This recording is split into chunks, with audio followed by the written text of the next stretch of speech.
Tolakandro ny alatsinainy 17 Desambra 2024 manatitra ny araba tompoko lahy sy tompoko vavy amin'ity atoandro ity ary manasanao anaraka ny fandarana manokana momba ny fifidianana sy ny fampelezan-kevitra hatramin'ny farany 2 andro sisa no ananantsika anatanterahana izay fampelezan-kevitra izay raha ny marimarina kokoa moa zany mifarana androany amin'ny 12 alina izay fampelezan-kevitra izay raha mpitso dia natokantsika indray isaintsainana ny usafiditsika ho amin'izay 5 taona manaraka izay fa ho amin'ity tolakandro ity dia manana vahiny ny fandaharana dia Ramatoa Eliana Bezaza izay secrétaire national ny antoko PSD na ny Parti Social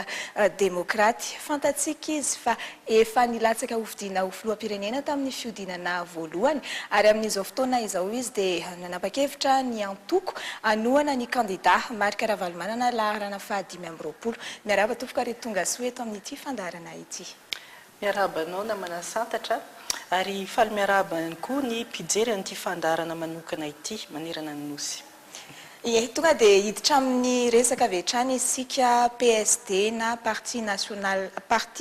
Social Démocrate ino ny tena naharesy lahatra anareo anohana ny candidat Marc Ravalomanana na ny laharana faha 5 amin'izao fiodinana faharoa izao.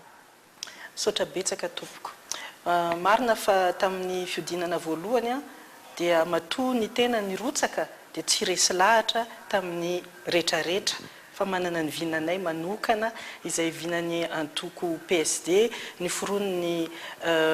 filoha Philibert Tsiranana tamin'ny taona 1970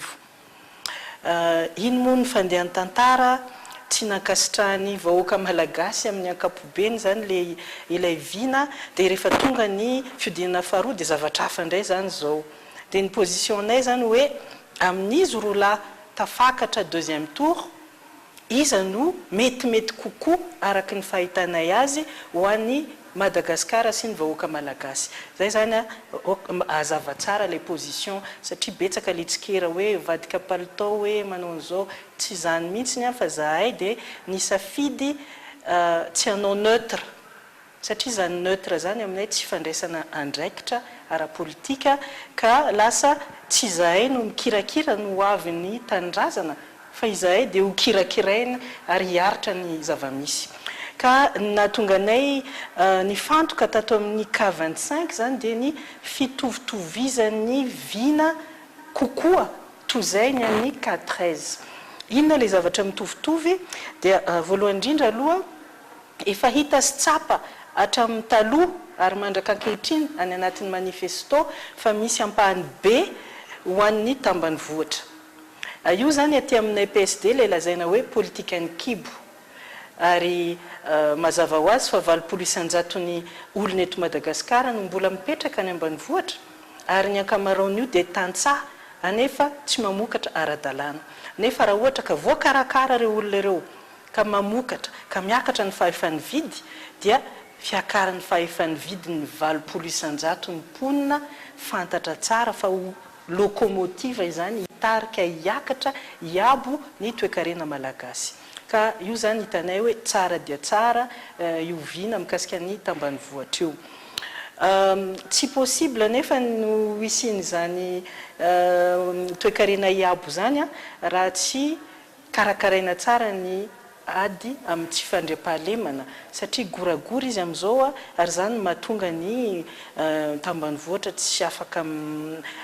mamokatra mihitsy na ny olona ty-an-tanan-dehibe aza satria efa mianaka eran'ny Madagasikara le tsy fandriam-pahalemana dia sur place tsisy an'le fiakarany arakarena fahobe ka vina anankiroa natao amin'ny K13 dia nanao conférence mikasika ny sécurité zany ny anarany zany le hoe ady amin'ny tsy fandriam-pahalemana ny tsy nitiavanay azy dia voalohany indrindra ataonay hoe vahiny daholo zany le olona ny ankabetsahan'ny olona mamola vola an'le politika ny ady amin'ny tsy fandriam-pahalemana eto Madagasikara zay tany maliotena ka hitanay hoe manevateva ny fiandrianam-pirenena sy ny tafika malagasy satria vahiny manamboninaitra ambony frantsay misy général ao misy général ihany koa eto Madagasikara mahafantatra tsara ny terrain dia ohatrany mampatsiahy anay an'le adiny Amerikana sy Vietnam tamin'ny fotoan'androny na dia sokajina hoe tafika farany tsara aza ny tandrefana fa hafa ihany ny mahalala ny toeranao aminy ny ady aty amintsika tsy hoe akory misy mpananibohitra avy any Afrika na avy any Azia na avy aiza fa misy dahalo ka tsy ankasitranay tompoko ny hoe mividy fitaovam-piadiana be da be sy hélicoptère hijerevana andreo olona reo sy drone dia avy eo tifirina satria tsy misy fanamiana mitokana hafantarana ny dahalo ary tamin'ny 2012 dia efa nisy an'izany olana izany tamin'ireny opération tandroka ireny hita fa be da be ny olona ny tifiry ny tafika malagasy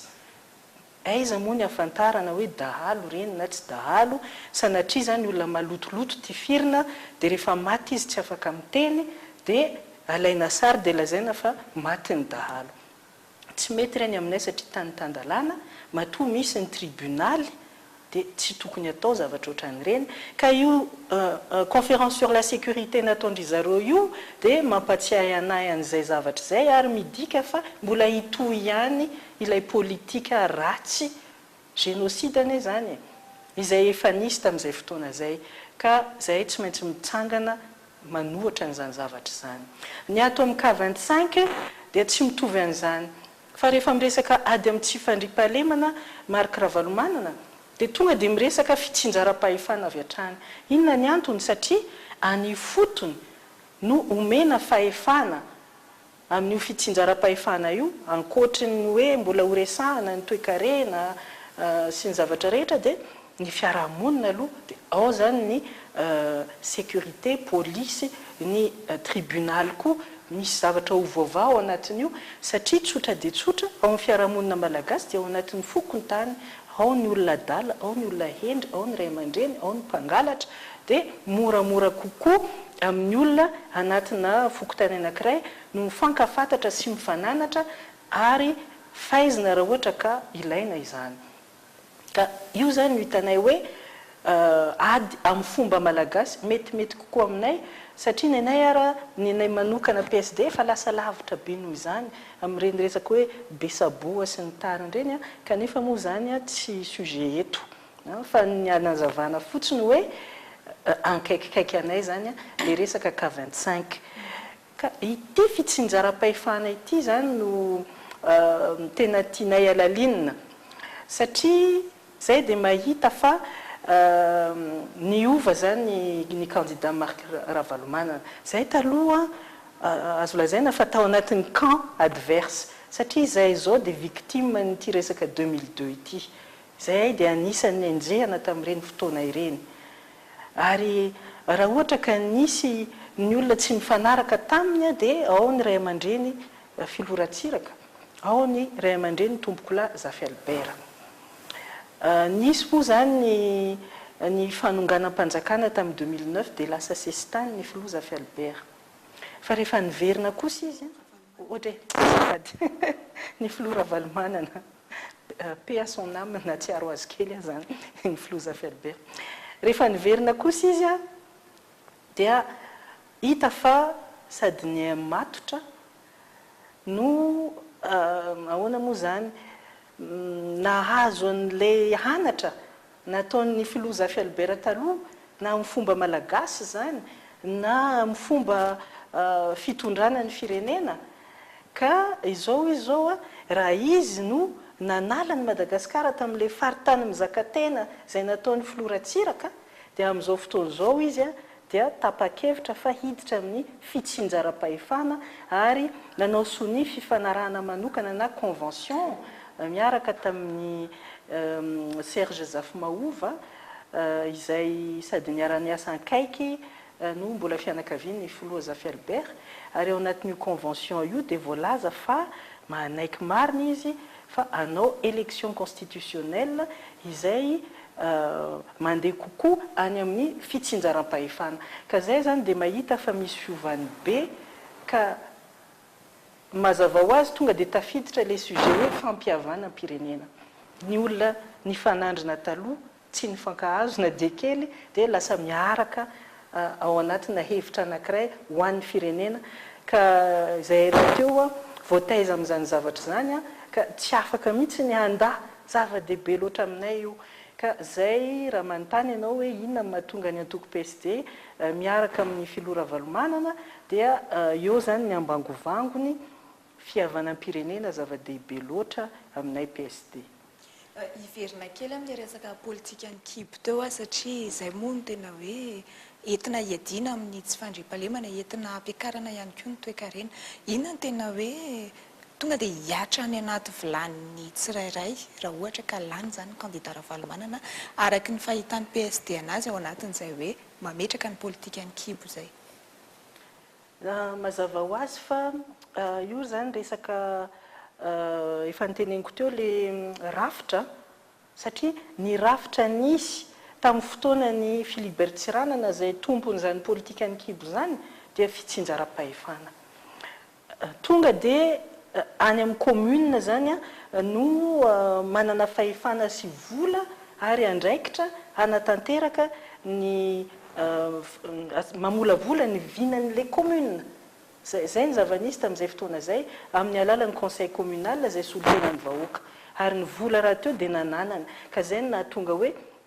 vita daholo ny lalana na ny anatin'ny fokontany na ny anatin'ny commune misy koa ny intercommunal dia vita daholo ny foto-drafitrasa. Io zany tsy azo sarahana io rafitra sy foto-drafitrasa. Hitantsika fa hatramin'ny 1973 zay nifoanan'ny général Ramanantsoa ny resaka fitsinjaram-pahefana tamin'ny alalan'ny ordonnance 73 014 73 015 vangongo aty amin'ny be ny fitondram-panjakana avokoa ny fahefana sy ny vola rehetra zany tokony hanatanterahana foto-drafitrasa dia zéro amin'izay ny foto-drafitrasa eny amin'ny faritra dia lasa ny vaiko ny rehetrarehetra any ka lasa tanteraka le zavatra rehefa maire zany ianao raha ohatra ka tsy mitovy loko amin'ilay président dia tsy mahazo vola. Io subvention io zany safidianana io iza ny namana iza tsy ny namana dia ny hafarany hatramin'ny pompin-drano na kabone dia isorana mafy ny filoham-pirenena hoe na vita kabone na vita pompin-drano misaotra ny filoha-jaina dia lasa misolelaka fotsiny nefa n'ilay zavatra hita mafy tsy misy. Ka raha ohatra ka miverintsika amin'ilay rafitra fitsinjaram-pahefana dia zay aloha ny zavatra mba afaka voalohany zay fisolelana ara-politika zay satria ny vola efa eo dia izay vina any amin'ny fotony ary ny filoha Marc Ravalomanana dia niteny hoe any amin'ny fokotany mihitsy zay raha mbola niainan'le tsika niainan'le tamin'ny commune tamin'ny première république fa ozy izy hoe tsaratsara noho zay satria any amin'ny fokotany mihitsy ka zay manantena fa raha ohatra ka zay noho izy dia avy hatrany irotsaka any amin'ny vilisy vilany satria dia any ny manatanteraka ny lalana any ny manatanteraka ny toha-drano any ny manatanteraka ny fanampinan'ny olona amin'ny resaka fambolena satria ankaiky vahoaka kokoa ka izay zavatra izay no tsy possible amin'ity hoe aty Antananarivo daholo ny zavatra rehetra no ataoko fa tonga dia ho hisy vokan'izay.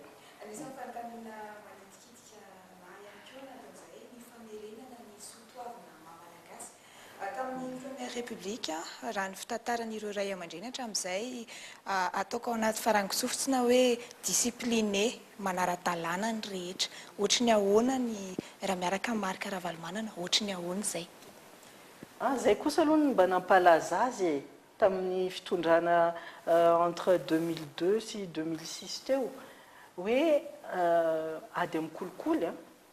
iny kosa aloha dia hita maso izy namorona ny Bianco ny samifina sy ny karazany ary tamin'izany fotoana izany mbola tsisy le hoe mandoha vola be manao fanadinana ho mpiasam-panjakana tateorina iny zany ny tena ny eo pampana nisy ny discipline ary hatramin'ny chauffeur ny bus aza tadidiko fa manao fanamina dia zavatra kely be da be ohatran'izany any manome an'la esprit ny discipline ao anatin'ny fiarahamonina ary ilainy zany efa lasa dala loatra tsika gasy ty amin'ny anarchie manaonao fahatany ary fantatra fa ho sarotsarotra ny amerina an'izany a kanefa izay le tombontsoa iombonana ary za dia mahatoky fa manana an'izany traikefa zany inga Marc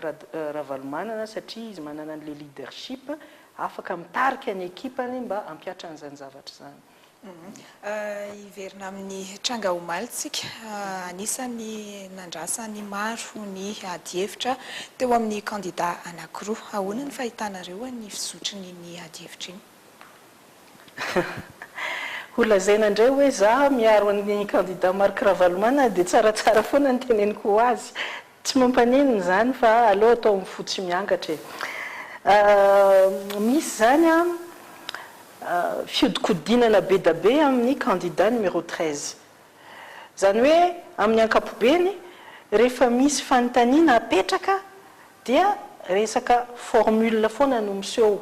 hoe zoko be ray aman-dreny ry vahoaka malagasy mivezivezy amin'le formule bateau hoe izao dia hiaro ny madinika izao dia hanao an'izao izao fa le zavatra tena tiany atao zany ohatrany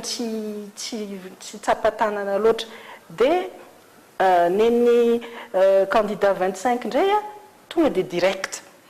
rehefa misy question hoe inona ny ataonao dia avy hatrany dia mivaly zay zany amin'ny ankapobeny ny fahitanay azy dia misy koa zany le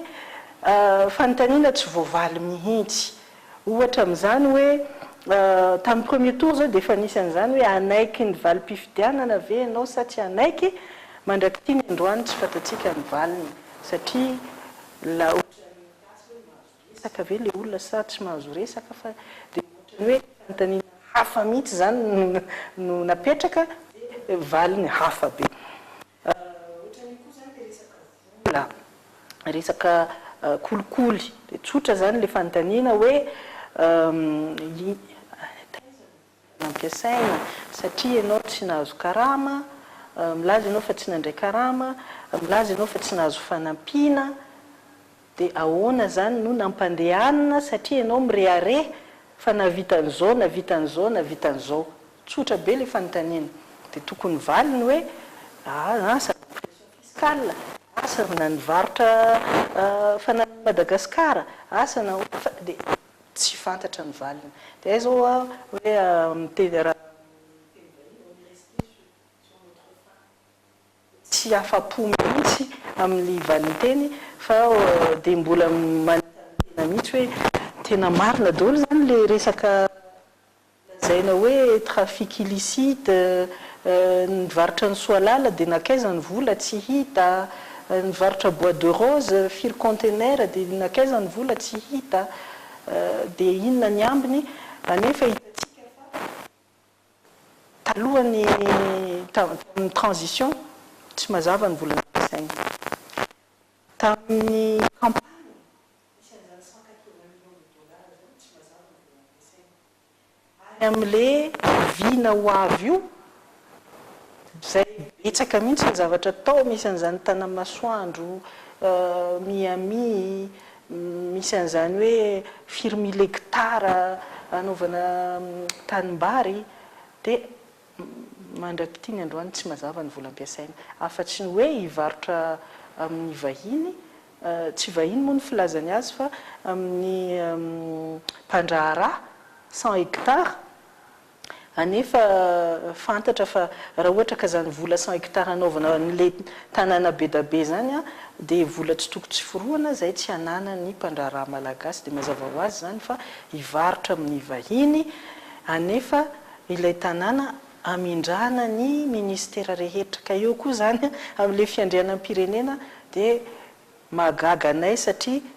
ny tany Madagasikara ny malagasy amidy amin'ny vahiny anefa ametrahana ny symbole ny fanjakana malagasy ka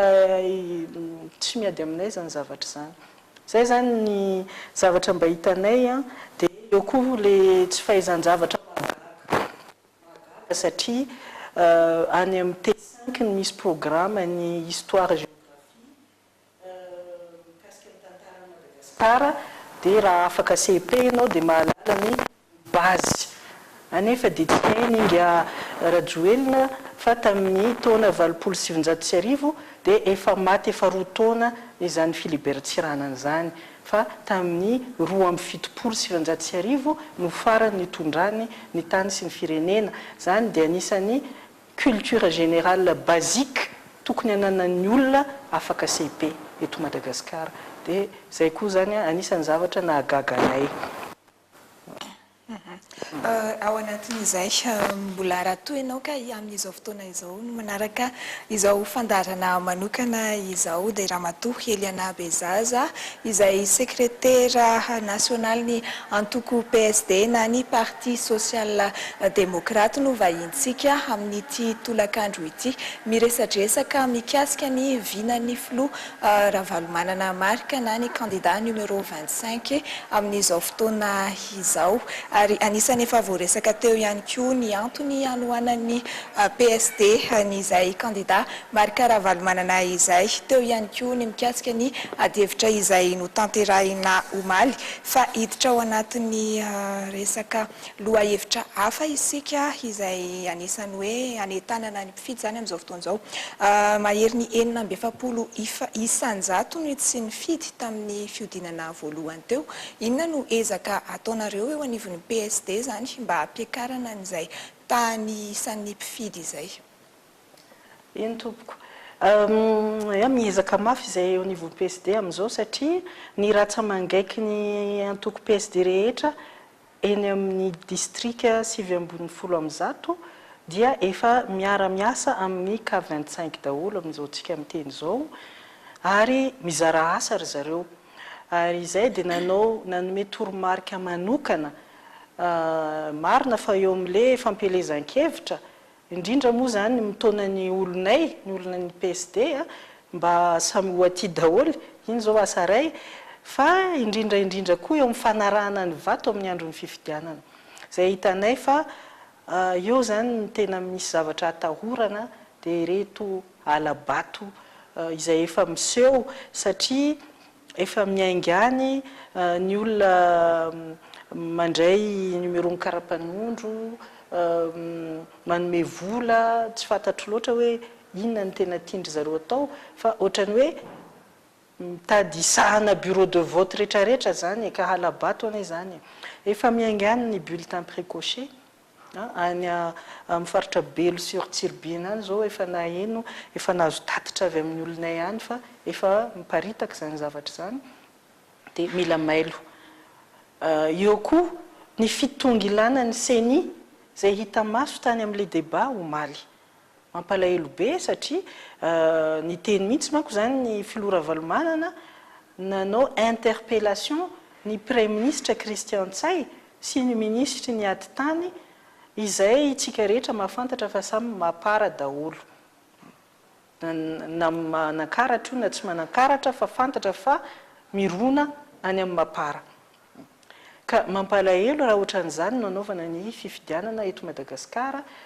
ka anaovana antsonjay hipizana maso amin'ireny zavatra tsy mety ireny. Izahay nisy fotoana tamin'ny premier tour nanajanona mihitsy ny fampelezan-kevitra noho ny fahatsapana n'ilay zavatra rehetra tsy nety. Ary tamin'izay dia efa niteny izahay fa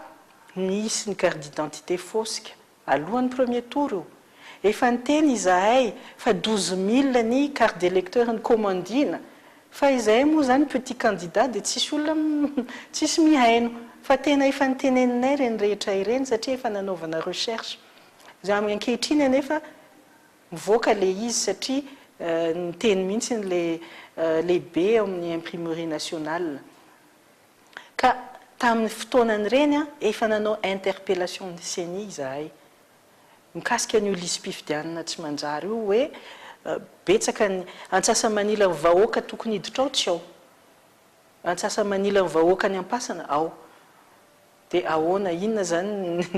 ny fahamarinana sy ny antoka omena ny lisam-pifidianana io. Efa nisy zany. Inona nefa ny nataon'ny CENI? Tsy misy. Dia ato tonga amin'ny deuxième tour tsika efa ho 10 andro tsy tonga avy amin'ny fifidianana zay vao milaza hoe zaraina ny karapanondro. fa inona ny natao teo aloha zany hoe misy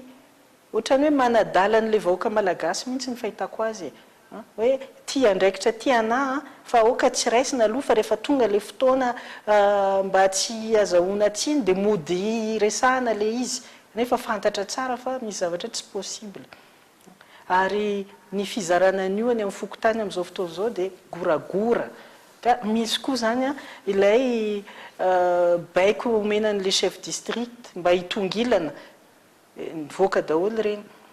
ka eto zay dia mba manao antsoavo ihany koa ohatra ny nataon'ny filora valomanana omaly amin'ireo mpitondra eto Madagasikara fa ianareo dia tompona andraikitra tanteraka amin'ny tokony ilaminana sy tokony raha sanatria ho isy ny korontana ary ho tsarain'ny tantara fa tsika rehetra samy eto raha tsy hoe misy anao sesitanin'ny tenana fa eo koa zany eo anatrehan'ny Andriamanitra manana didy ihany koa tsika eo anatrehan'ny mpiarabelona ka aokare samy ametraka zavatra tsara eo amin'ny tantara mandeha aminareo mpitondran'ny Madagasikara zay afatra zay eo amin'izay indrindra fa misy ve ny fitoriana napetraka amin'izao fotoana izao momba izay fahitana tsy fanarahan-dalàna fitanilana isan-karazany izay eny noho ny fisiany ireny osoka isan-karazany ireny efa nisy ve zany ny dingana natao misy fitenenana aloha fantatro fa ireny zavatra nitranga tany amin'ny HCC tamin'ny filazana voka-pifidianana fiodinana voalohany ireny dia mamperitreritra zay fitoriana tao dia lavina hoe azo raisina nefa tsy mitombona fa tsy maintsy mila huissier angamba dia mety anatin'ny manao an'izany angamba ny olona amin'izao fotoana izao satria efa hita fa zany sary zany hono tsy marina fa zay mahita aloha dia miteny fa le lalàna eto amintsika mihitsy tsy normal satria zay mahita sy miteny ary mamoaka sary lavina ka inona ahoana moa ny fitoriana atao amin'izany satria zany rehefa mitondra ianao dia nenao ihany ny marina zay ny zavatra misy eto hoe ka enga ane atsapatena zany ireo olona reo ka hiova zany zavatra zany ny fotoan'izao mbola misy ny misalasala ohatra ny ahoana indray fandresen-dahatra ny reny misalasala reny ie ka entanina zany ny PSD rehetrarehetra manerana ny nosy entanina ianareo namako havako zay eto ampovoan-tany entanina ianareo havako any avaratra rehetrarehetra any na andrefana na tsinanana za raha teo moa avy any avaratra entanina ianareo havako amin'ny tapany atsimo ny Madagasikara rehetra ataoko fa voaray daholo angamba ny gasy rehetra ao anatin'izany dia entanina ianareo izay tsy nifidy tamin'ny premier tour no ny antony maro samihafa anefa tafiditra ao anatin'ny lisym-pifidianana entanina koa ianareo izay hifidy fa mbola misalasala hoe mbola tsy fantatra hoe iza no fidiana izahay atao amin'ny antoko PSD dia nisafidy hifidy sy ampifidy ny numéro 25 efa nilazaina teo fa ny zavatra tena naresy lahatra anay dia tia resaka tsy fandriampahalemana mampikaikaika ity mila vahaolana maika zany raha teo ny tenen'ny président Marc Ravalomanana hoe maika isika ary izy manana ny vahaolana amin'izany tsy vitan'izany fa ny ao anatin'ny vilany sivili zay ny mamaika ka raha vinanao ampitahana ny anazy hoe ny ao anatin'ny vilany sivili dia avy hatrany dia fantatra fa fotodrafitrasa ateraka zany dia zavatra mipaka direct amintsika malagasy zany hoe ny lalana ny fambolena ny tranonenana zany rehetra zany fa ny miamisy ny pari tompoko tsy anatiny zavatra mamaika atsika ka aoka tsika mba samby eritreritra fa raha ny priorité amin'izao tsika mahantra sakafo mahantra fomba fiainana mba te hivoatra mba te hanana zavatra tsara dia tsy resaka fanamboarana miami mihitsy no vahaolana fa hoe inona ny vola hiditra atao anatin'ny positsika inona ny sakafo omenantsika mba ahasalamantsika zay le mahaolona atsika ary zay solution zay dia tsy any amin'ny ka 13 fa ty amin'ny ka 25 eo ihany koa le fanaovana ny tota taratasy tsika any amin'ny faritra dia efa tezitra foana amin'ity hoe tsy maintsy miakatra Antananarivo vao vita ny passeport, tsy maintsy miakatra Antananarivo vao mahazo autorisation hiasa, vao mahazo an'izany permis de collecte zany, ary mandoa hôtely, mandoa transport, mandoa tsolotra isan-karazany fahoriana. Ka rehefa tonga amin'io fitsinjaram-pahefana io tompoko dia foana zany, ary zany ny zavatra ampivoatratsika ka dia manentana atsika tsy voatery tsony isolelaka hoe za rakoto, za rabe, za rasoa, za bozy, za mboty, hoe tsy maintsy manao inona mozy ity loko politika zao, zavatra tsy mety zany. Fa ny maha-olona atsika no ho asongadina ka ny fitsinjaram-pahefana tompoko dia mitondra amin'izany lalan'izany. Ka aoka tsika mba samy heritreritra amin'izay zavatra rehetra nolazaiko zay, tsika te hisondrotra, tsika te hiasa, tsika te hanambola, tsika te hihinana, tsika te hampianajanaka, tsika mijery no avintsika amin'ny ankapobeny dia aoka isika mba samy hifidy any dada ka 25 fa ao zany no lalana mikasika an'izany. Ny resaka fotodrafitrasa ianao teo inona no tena ola ara-pahamehana zany ao anatin'ny 5 taona manaraka, indrindra ihany koa anatin'ny 2 taona, ary misy ihany koa ilay fepitaona napetrany hoe 100 andro. Inona ny zavatra tena hitranga ao anatin'izay fotoan'izay? Fahitako azy zany dia ilay zavatra tena manahirana atsika malagasy le hoe anatin'ny 100 andro. Misy ny vokatra amin'ny toerana ray, tsisy ny lalana. Zany anie tsy mila zavatra sarotra be. Tamin'ny fotoanan'ny première république dia passe rapide. Zay ny zavatra natao. Dia carrossable daholo ny lalana ary zany tsy mila 100 andro akory. Raha ohatra ka débloquena ny engin, manao any amin'ny toerana rehetra any dia mora vitana zany. Dia miteraka asa zany, miteraka karama zany. Tsika zany tsy voatery hijery foana hoe investissement ngeza be ao anatin'ny 100 andro satria lasa tsy marina koa manko. Fa betsaka dia betsaka ny zavatra azo atao mba hamahana ny olana ao anatin'ny fotoana fohy raha ohatra ka misy le volonté politique. Misy somary nanitika ny saiko teo mikasika ny resaka fikarakarana taratasy, fôtriny ahoana ny iainanareo any amin'ny faritra an'izay hoe fikarakarana taratasy zay noho ny tsy fisiany izay hoe décentralisation effective zay, hiverina amin'izay kely. Ny zavatra rehetra atao dia tsy maintsy ny olona rehetra amin'ny faritra rehetra na atsimo na avaratra na aiza tsy maintsy mamonjy ministera aty Antananarivo rehefa misy taratasy atao. Enina dia resaka domaine aza ny tany any. Fa rehefa anoratra ny tany amin'ny anaranao dia tsy maintsy midina aty raha ohatra ka mihoatra ny 37 hektara. Dia izay fijaliana izay foana zany mahazo an'ilay malagasy nefa fantatra tsara aty rehefa tonga ao ministera nga ianao voaray an-tanandroa mahazo bizo, tsy izay mihitsy fa tsy maintsy le mametraka kely, tsy maintsy ao anatin'izany ny frais ao, ny hôtely ao, firy jour, miverena rapitso, miverena afaka pitso, dia raha tsy mandohan'izao tsy mahazo fa orinana zany dia zany daholo ny mahazo ny olona rehetra any amin'ny faritra. Amonjy tribunal ianao raha ohatra ka hoe efa ambonimbony le tribunal dia tsy maintsy mamonjy. Zao moa efa misy le cour d'appel Majunga, efa misy ihany zany ny zavatra mba effort natao, fa mbola betsaka raha ohatra ka ambonin'ny appel dia efa tsy maintsy Antananarivo. Zany daholo ny zavatra mahazo ka hita fa mampijaly. Le eritreritra mihitsy aloha dia ohatran'ny sarotra ny manaiky hoe zavatra collecte mikasika pêche any a Majunga na any a Tuléar na any a Diego dia tsy maintsy any a Nanisana ianao Ampandrenomy sa Nanisana, tsy maintsy any ianao mandeha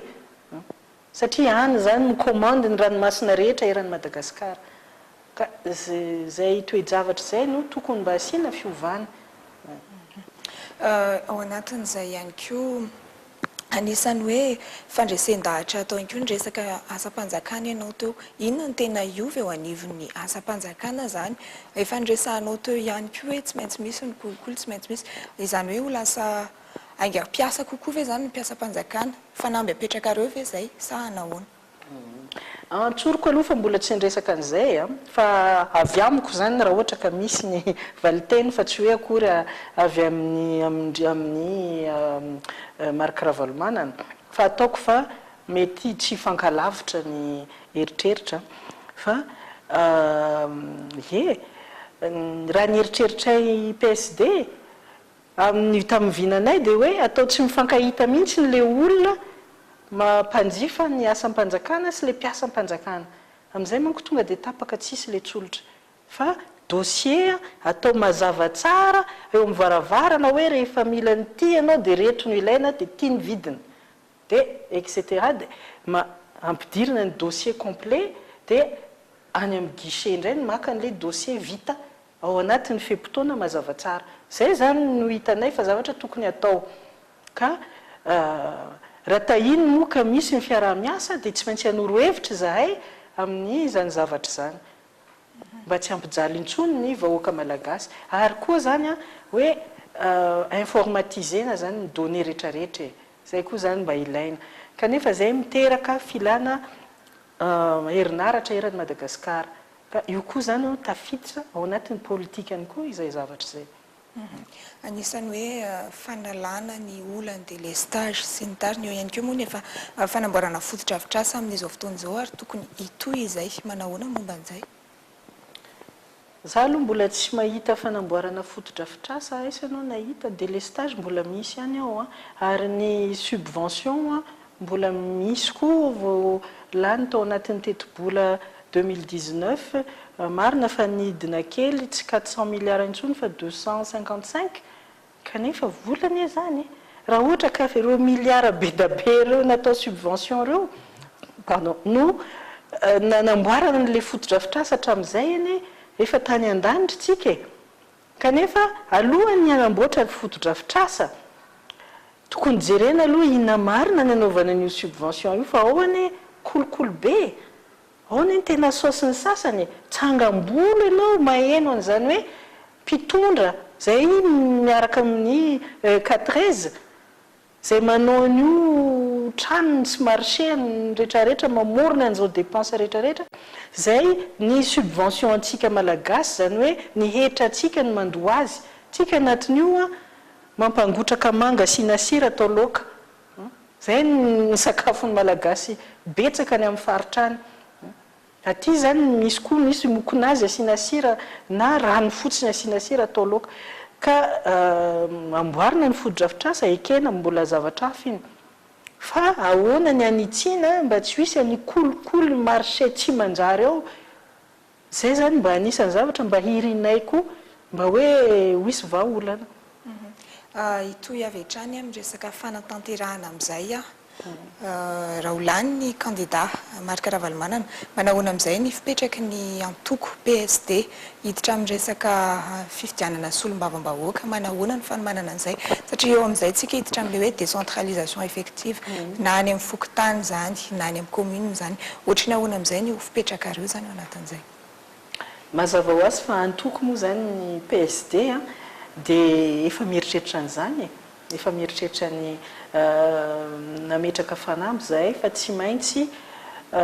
présent foana amin'ny fifidianana rehetra isan'ambaratongany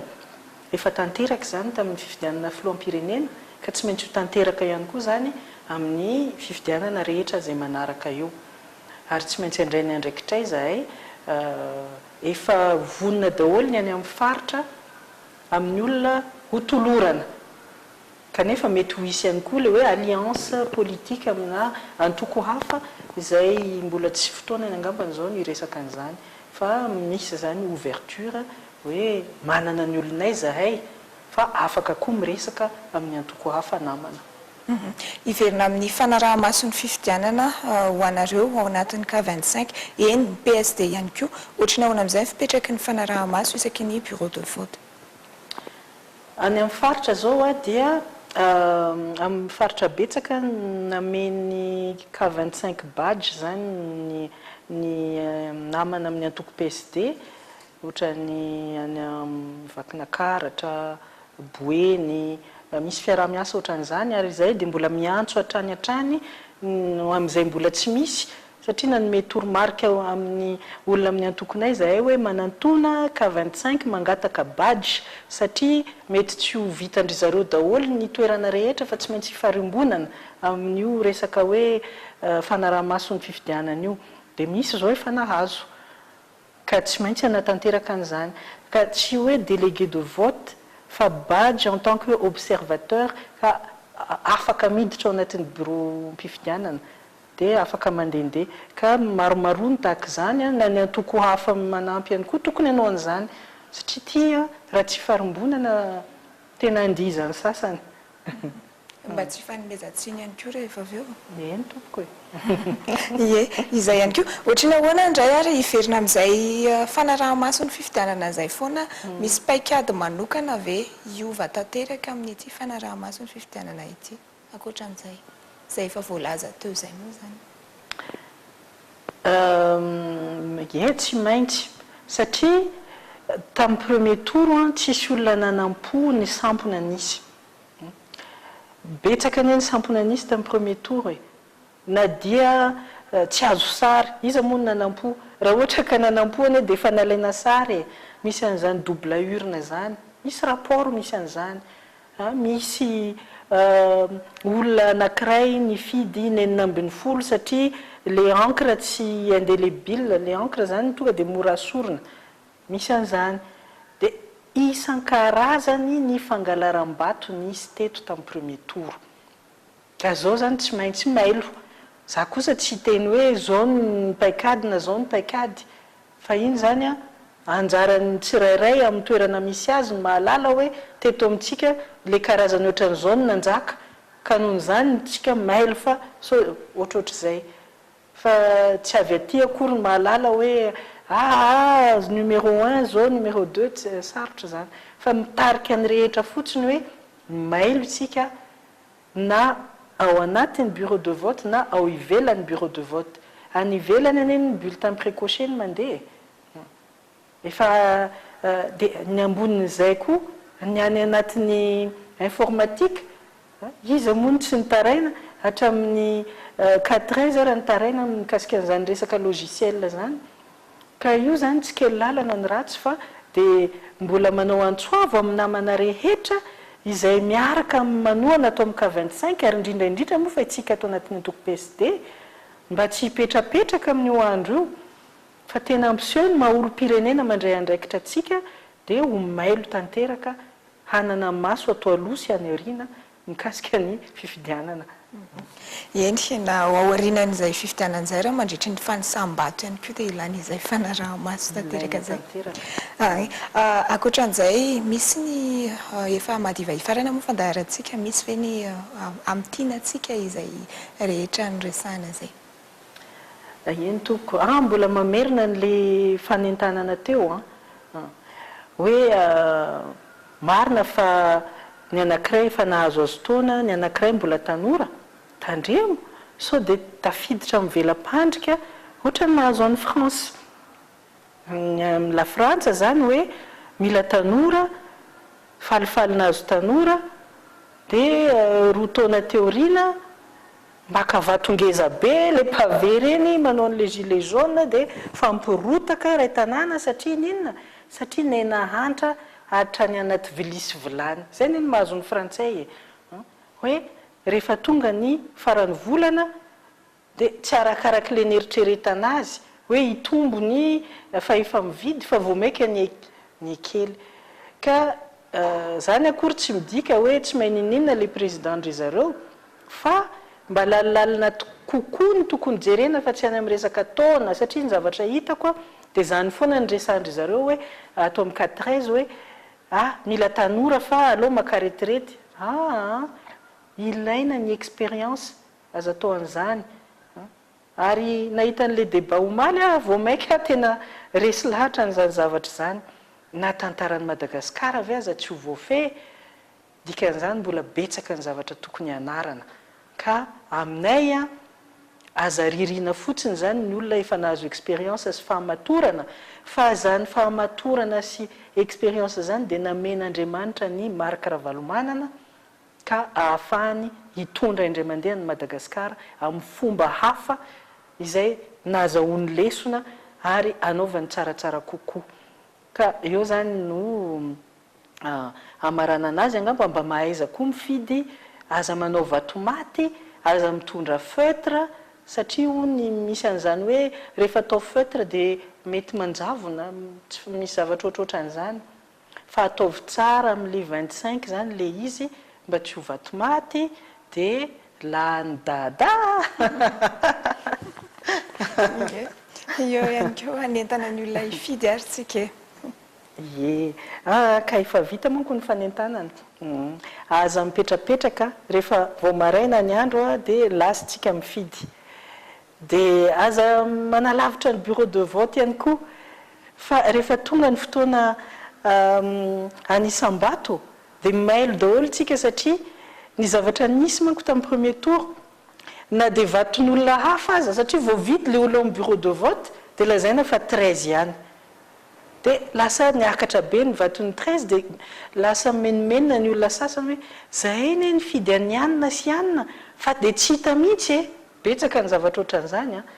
izy io am'le famakiana azy dia ny olona le izy modimody atao ohatran'izao nefa tsy hita tsara ka mitindray mitoraka ty anankiroa ihany ka tsy tokony ho diso ka mailo zany tsika zay zany ny fanentanana afarany angambany ataoko dia averina indray lany dada Ramatoa Eliane Bezaza moa no vahintsika eto amin'ny fandaharana amin'ity tolakandro ity izay sekretera nasional ny antoko PSD na ny Parti Social Démocrate anisany manohana ao anatiny K25 izy na ny laharana fahadimy amby roapolo Marc Ravalomanana dia misaotra anao ihany koa Ramatoa Eliane Bezaza ny vahiny teto amin'ny fandaharana tamin'ity tolakandro ity dia veloma makasitraka ny santatra dia manao veloma vetivety ny mpijery nyity fandaharana manokana ity ihany koa mandra-piona tompoko dia izay no manakatona ny fandaharana tamin'ity atoandro ity misaotra anao nanaraka izany hatramin'ny farany mandra-piresaka indray ary tompoko lasy tompoko vavy